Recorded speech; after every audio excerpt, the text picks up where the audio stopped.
So the existing development that we're talking about that is contributing to these problems is the highway embankment. It's the road embankments. It's the culverts and cross drains which are undersized. The flood level that we're talking about out there is outdated. We're using a 1990 calculation, which according to that says that our Q200 flood happened twice. I think the numbers are wrong. And actually all of the professionals say that they're wrong as well. We have piers on the bridge that are going to catch sediment. We have unregulated fill placement that is reducing the capacity of the river. We have a private dike, and I put S's on that because I really don't know the extent of all the diking going on out there. We have no comprehensive study that's up to date. We're using information that's 22 years old and openly admitted to be wrong. Then we're having increasing development and increased development pressures.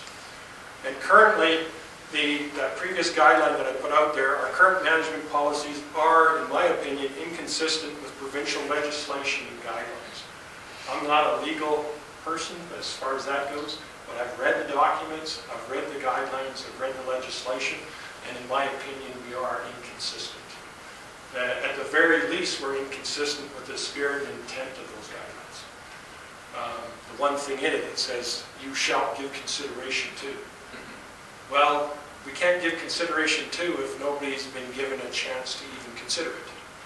So I guess from that perspective, if you want to split hairs, we're not in conformance with provincial legislation and guidelines because we haven't been given a chance to consider it. Here's the conclusion from the 1990 study that we're currently using in Salmon Arm. Floodplain maps should be reviewed and updated periodically as more data becomes available and when major physical changes affecting the river regime.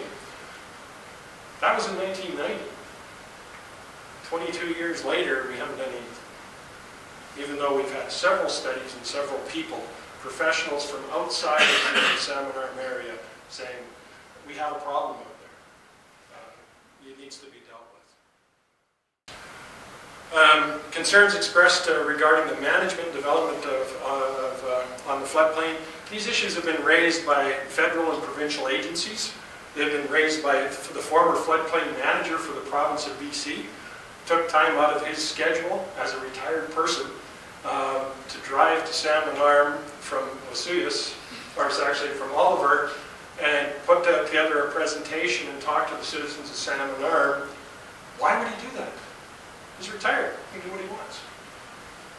At his own expense on time and effort, he came to Salmon Arm to talk about this.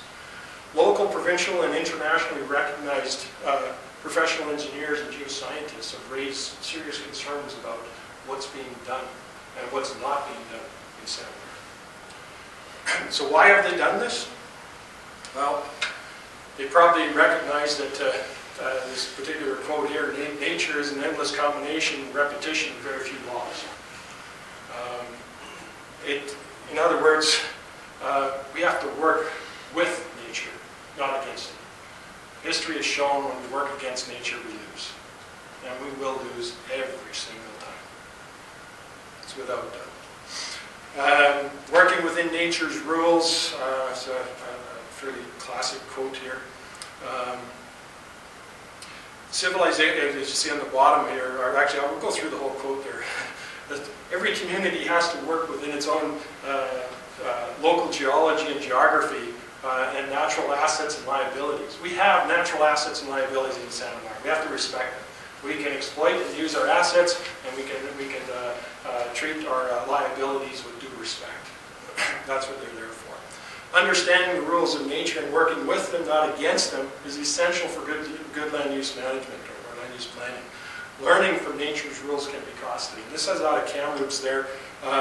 When they first developed in Kamloops, the first lands to settle were in the floodplain. And then a few years later, in 1894, they reminded that floodplains flood. And that was a bad idea.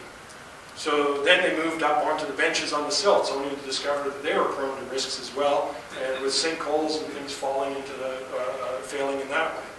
And then more recently, they developed in the Aberdeen Plateau area, and they discovered that there were these volcanic clay soils in there, and lots of buildings started to shift and move, and whole sections of the hillside started to move.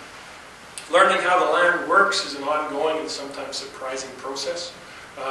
It requires the expertise and advice of geologists, geotechnical engineers, environmental technicians, geographers, and others.